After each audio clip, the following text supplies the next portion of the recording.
Welcome back my channel Adrija Das 2020।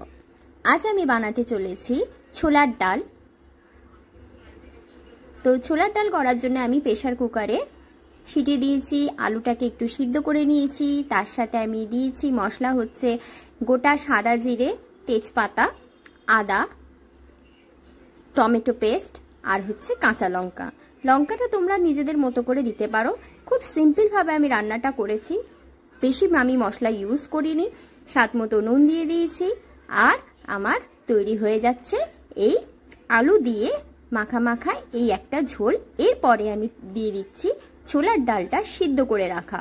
এটা দিয়ে আমি ভালো করে মাখিয়ে পুরো একসাথে কষাচ্ছি। কষানোর পরে আমার রেডি।